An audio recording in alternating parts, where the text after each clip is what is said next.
Well, look who's back on the podcast. Yes, your girl Elizabeth is back here on The In-Between. I am so happy you're here. If I gathered you as a fan while I was on hiatus, welcome to the podcast. Welcome to my shtick, my spiel, my creative outlet, whatever you want to call it. My inner journal. That's honestly, I feel like what it is. My platform to think that I'm important and to spread good juju. But anyways, it is great to be back. It's kind of a mixed bag of emotions. All great, all excited, a little nervous, a little, do I still have my mojo? Really, it's more so, do I still remember how to edit this thing? So if you're listening to this, that means she figured it out. Hopefully there was not additional blood, sweat, and tears, because I've had enough of those lately. So we're going to catch up a little bit. We're going to kiki. We're going to talk about things. But I first want to address the elephant in the room, which was said hiatus. Yes, I am quite aware, my friends, that I Irish goodbye'd us. Not my best move and not something I would typically do, especially me being a control freak, but my life imploded. That is the easiest way I can describe it. And I'm not going to get into everything. Eventually, one day, I'm going to share all of the truths, all of the things. But right now, because I'm very much in said situation, implosion, all the things, I feel like I'm nervous rambling now. All the things, how many times have I said that? But jokes aside, I'm still very much dealing with a bunch of life stuff at the moment. I don't say that to be ambiguous and weird. Y'all know I'm an open book. That's what makes me me. But right now, I got to keep some things close to the chest. But I was itching to be back on the podcast. I missed it so much. I mean, I love this thing. And 2025 is going to be the year that we full send. Not that I wasn't full sending before, but like all of the plants, not plants. All of the seeds I was planting in 2024 are going to come to fruition in 2025. At least that's what I'm manifesting. And by God, I believe in myself. So we're gonna claim that. Okay. But I've been missing this. If you're watching this, you can see I kind of have a different background. It's a purple wall that I painted myself, which, technically it's periwinkle, but who's counting? However, I did a really shit job at it. Not great on the edges, but we're not gonna show just how bad I was. However, I haven't quite fully moved in. I'm gonna get different seats. Right now, I'm just using my beautiful peacock chair. I'm going to have art on the walls, but new setting, new environment. So I was like, let's record the pod. So I'm so excited. But yeah, last time we talked, I had just bought a house. That was stressful. Everyone says buying a house is stressful. And you know what? They're absolutely right. Do not be bamboozled. Unless you got mad money, you're going to be fine. If you're not them, you're going to hate yourself. You're going to hate your life. But hey, you know what? I was going to say what doesn't kill us makes us stronger, but that would be, what's the word? That's kind of gaslighting myself. But what I was going to say is sometimes life doesn't go as smooth as you were hoping. Things happen, speed bumps, detours, U-turns even. And sometimes it's like all of those things at once. And I joke about being a control freak, and I've worked really hard on that. A lot of that comes from my anxiety growing up, this and this, that and that. Throw in the triple Taurus thing. I'm sure that has some kind of influence, but I've always been kind of a planner and needing to kind of have everything figured out to a fault. And I mean that by my mom and I would go to like an amusement park, and I would have to like kind of plan out the flow of the day. Okay, we're going to go to this section first and then this section because logistically this makes sense to me. And I asked my mother still, how did you not know I had anxiety growing up? But neither here nor there. There we go. So as a former control freak, now a new go with the flow-ish, but have her shit together human being that I am, I've grown a lot. And I think how I've been handling my life currently at the moment, leading up to this recording and then thereafter, I think the reason how I've survived is absolutely giving up control. So that's kind of what I want to talk about today a little bit. We're going to catch up on some pop culture moments because it's been a few months. So I wanted to start today's episode out just addressing the elephant in the room, which we're going to call it my hiatus, my impromptu hiatus, my holiday. There we go. Okay. I'm just rambling. See, it's been a minute, so this might be a little weird, even though it's not supposed to be. But letting go of control. So without going into details, because like I said, we're going to keep that close to the chest right now and we'll talk about it later. But when your life implodes, and life implosions obviously vary by user. Just like when I say everyone's rock bottom is different. My life implodes, and I mean upside down. Everything you think you know is now changing, or just chaos and confusion, and there's all these emotions, and they're intense emotions, and most of them are negative, let's be real. Lots of introspection, lots of just having to go into yourself. And part of why I went on hiatus, if not the main reason, is I'm all about authenticity. And if I can't share what's going on in my life, especially when it is like sucking every single fiber of my being out of me in terms of energy and focus, I'm not gonna half-ass this thing, because this thing is like my baby. It's like my dream. It's my soul. It's my me, right? So I could create fake content that truly wouldn't be me. And let's be real, I'm not going to do that. Or I could do what was most important, which was facing what was going on in my life and moving into this house. Dear goodness, that is like, a whole thing in itself. So with that came the need to let go of control. Everything was such chaos. I had to live everything day by day, sometimes even moment by moment.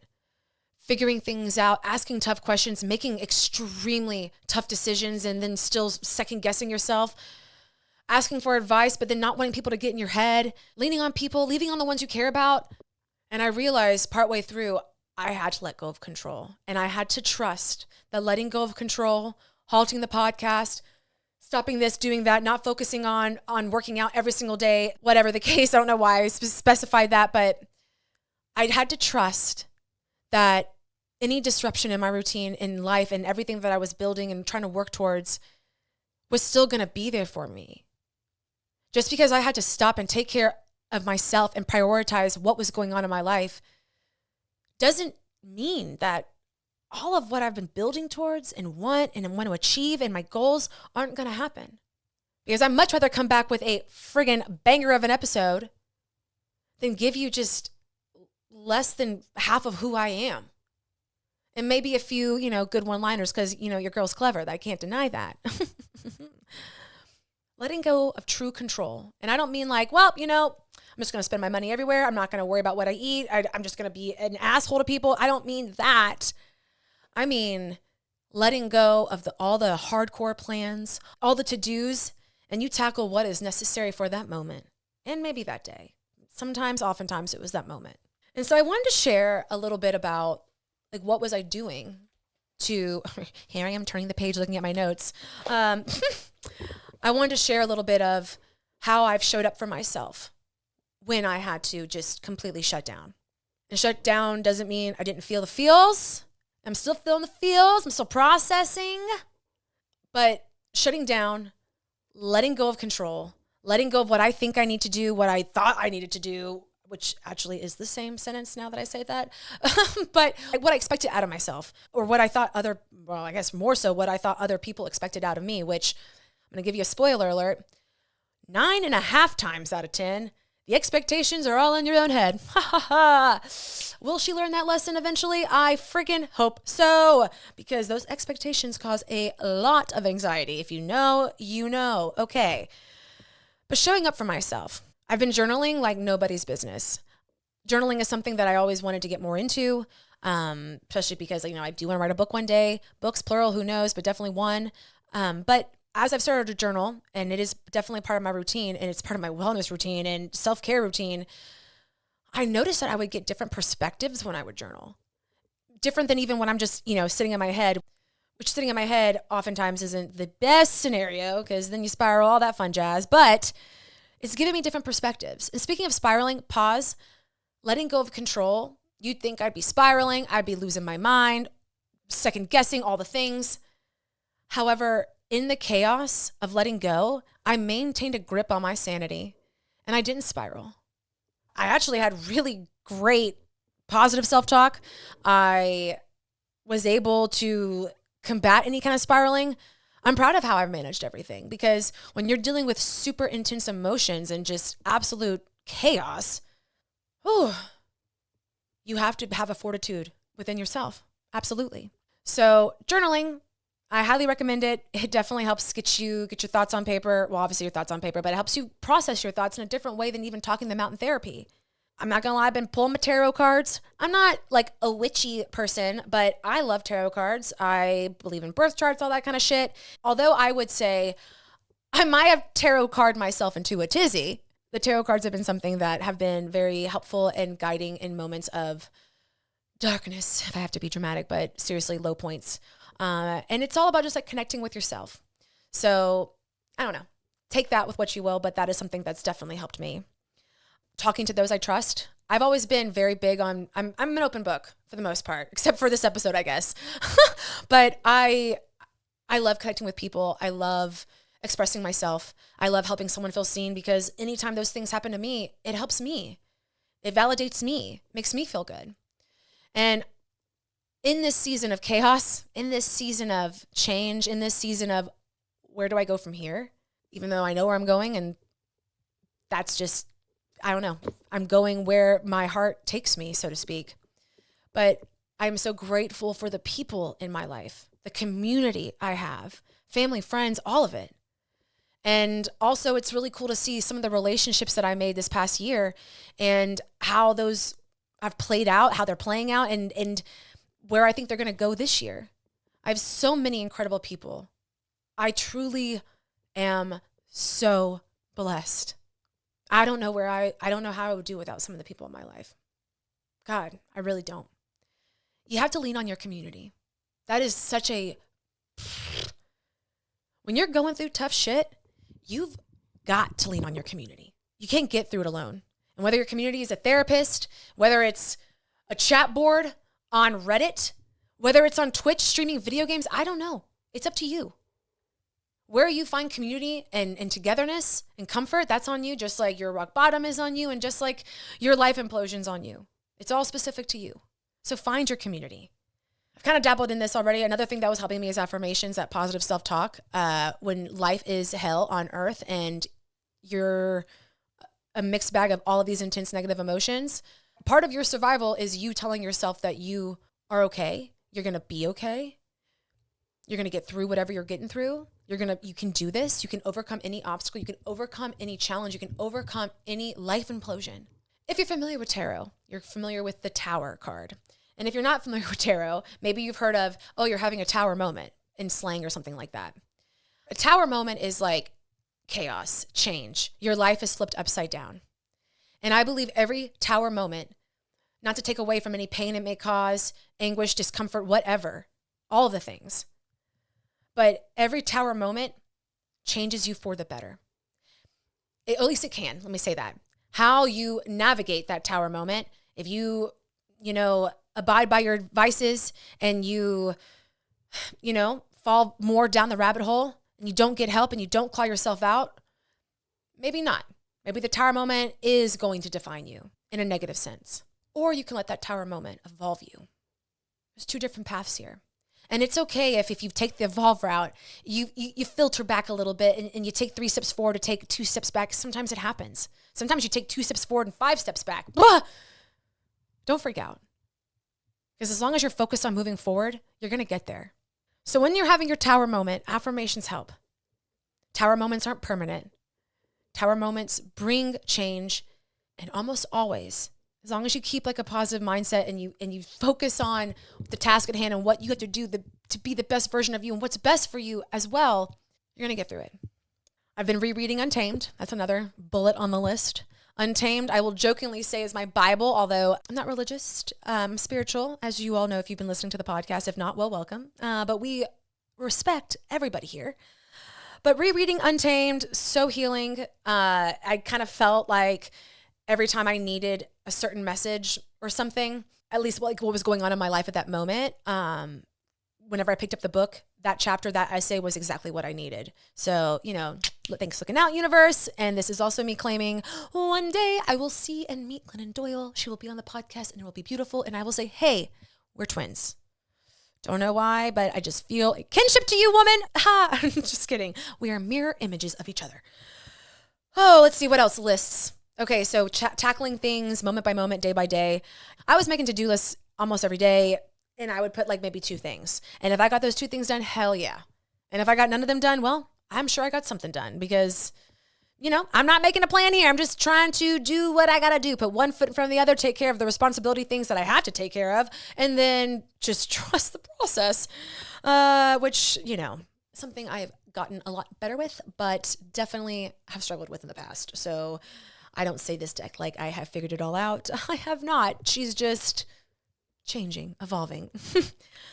Another big thing, which I kind of have already mentioned a little bit, but reminding myself it's okay to be unanchored and just be. And although I am changing and I am not the person I was before, I'm a better version of myself, a more beautiful version of myself, maybe one more authentic, you might say. A lot of the things, if not all the things that I've learned through this whole experience, as I continue to learn in these experiences that I'm going through, I'm taking those things with me. And they help me. They help me with anxiety, intrusive thoughts, help me keep at top of mind the incredible person that I am and the incredible gift I have to offer, which kind of leads me to the final bullet of this, how I have shown up for myself. How do you handle life implosions? But positive self-talk and combating intrusive thoughts. And believe it or not, the more you do that, the easier combating those intrusive thoughts is. I know that sounds crazy because there was definitely a point in my life, not that long ago, just a few short years, where those intrusive thoughts, which they are so convincing, like that is the narrative, that is the voice in your head. Like of course this is the truth and the reality, and this is who I am or how I am or what I'm doing. Like, of course, because the intrusive thought told me. Believe it or not, the more you combat those, and when they start to happen, you can just interject, even if it's just a moment. Maybe it's a moment at first, but then it becomes a conversation with yourself. I know that sounds crazy, but hear me out. The more you do that, believe it or not, the intrusive thoughts become easier to overcome, to manage. If you would have asked me a couple of years ago, if I was going through what I'm going through right now, would I be able to not completely spiral, derail myself, and get into the deepest, darkest hole possible? I've been like, oh yeah, no, I can't imagine handling that. I can't handle that. I wouldn't be able to handle that. But working on myself, learning the tools through therapy when I was depressed and all of that, continuing to better myself, to continue to recognize and make sure I'm aware of my worth and how wonderful I am, how incredible I am. And you all are the same thing, same way, so you can do the same thing. The more I do it, the easier it is. There's actually not a rocket science equation to figuring out your intrusive thoughts. Believe it or not, it's just loving yourself. Where have I heard that before? Do. But I'm going to be okay, as is life. I have become more of an existentialist in my later years. Don't worry, I'm still freaking young. At least I think I'm young. I learned that apparently I'm no longer a young adult. That was a bitter pill to swallow, but I'm still young as far as I'm concerned, and I'm still badass. Okay. Not that being young makes me badass, but I'm just saying, generally speaking. But all that said and done, I'm going to be okay. I'm excited. I'm terrified. I'm scared of the unknown, of the void, of what's to come in my life. But I've always said I'll bet on me. If there's anybody I'm going to bet on, it's me. So I'm going to channel that energy, that big E energy, big Elizabeth energy. And I'm going to trust that I'm going to be okay because I've always got me. So there's the heavy tea. And like I said, we'll get more into things later, alligator. A few housekeeping things I do want to say because of said life implosion and all of the things going on right now. As much as I would love to say that I'm coming back strong and I'm going to be here every week. Maybe I will. We'll see. But in this season of life, I am currently learning to pace myself and not give myself these extreme expectations that I will kill myself to accomplish, but that's not fair. That's not cool. We don't want to be killing ourselves over here. So I'm going to definitely commit to bi-weekly every 2 weeks. And if you're lucky, you'll get it every week. And this isn't forever. This is just for now. And I trust that come here soon, come in the next couple of weeks, months, definitely before my birthday, we're going to be rocking and rolling. And gosh, who knows where the in-between and me and all the things are going to be. So that's that. And, hopefully I'll have more stuff behind and kind of get my vibe going here soon. So, all right. So enough about that. Let's quickly catch up on a few pop culture moments, things in the world that I absolutely want to talk about. First things first, And I had to really taper myself to make sure I didn't go down a spiral. But the Luigi guy, I don't even remember his last name because it's been so long, even though it hasn't been that long. But the guy with the United Healthcare, if you're watching this, just look at my face. I have so much to say on that. But I don't want to, ostracize myself from my audience. And I am a good person and I want to respect everything that's happened, but I've got lots of thoughts. So if you have lots of thoughts on that situation, please DM me because I would love to talk about it. I was going through it when it all happened, so I didn't really get to talk about it with anybody. So please send me your requests. I would love to talk about it. There's also the Martha Stewart documentary. If you are a badass woman and or man, but definitely a badass woman, I highly encourage you to watch it. Whether you like her or you hate her, you should watch it. It was so inspiring. She is so badass because watching the documentary, you see her come up, you see everything that she had against her as a woman in that time, in that period of what was going on. And to be the powerhouse of the brand that she was. Is she OCD? I have no idea. Is she maybe a little ornery, a little anal? There's some truth probably to that, but to have a brand the way that she did, you kind of have to have a tight ship. And let me tell you, there's a reason I don't have a co-host because this is me. I control the brand. And I say that like I'm so polished, but whatever. But all this to say, like, she was the Martha Stewart, the brand, the living legend. Yeah, if I were her and I was paying everybody's checks, I'd want things done a certain kind of way. Duh. But there were so many good little nuggets of wisdom and just, she was on Wall Street back in, I obviously don't remember the decade, maybe 70s, 80s? I don't know. I cannot remember, but 90s, somewhere around there. It was when Wall Street definitely didn't have women on it. Not that it has a humongous population of that now, but it was just so badass. Like, I'm kind of rambling now. Highly recommend Martha Stewart documentary.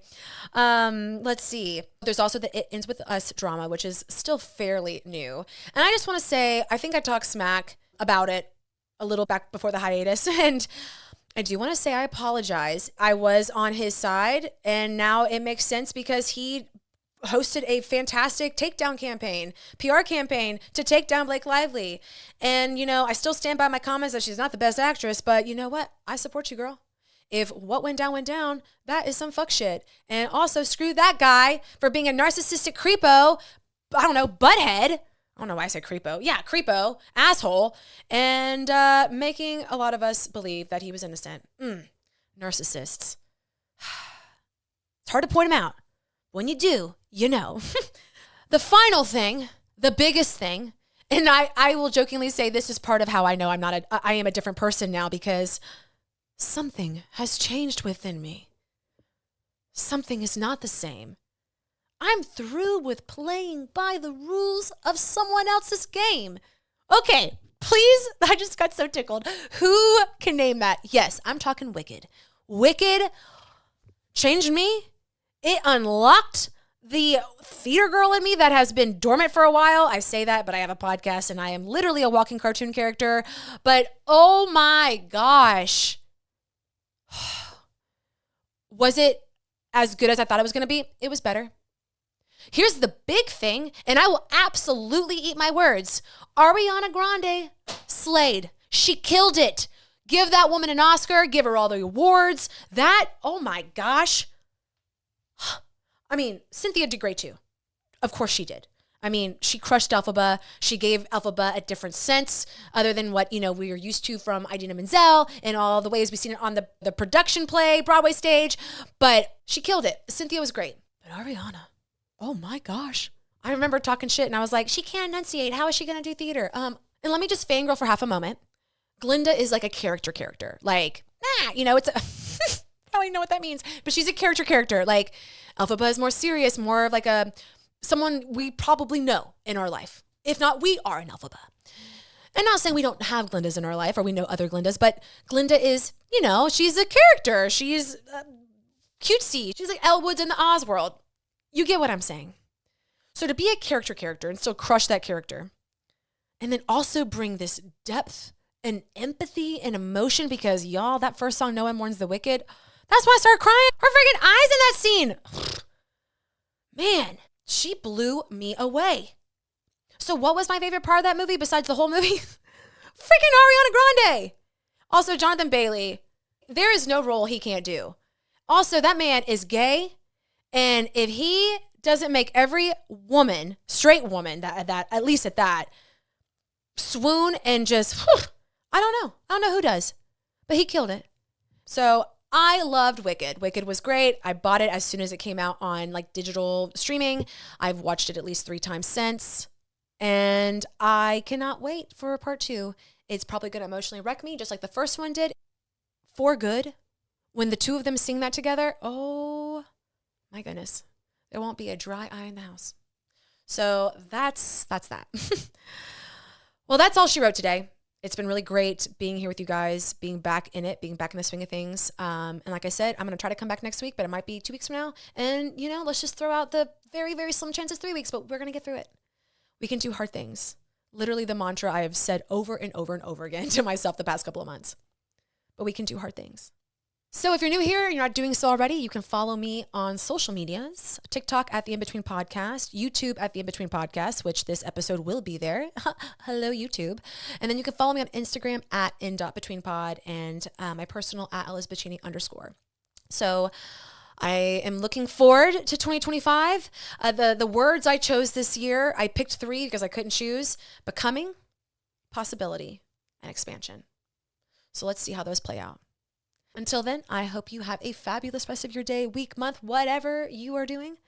And I will see you next time on an all new episode of The In-Between. I'm Elizabeth. Bye.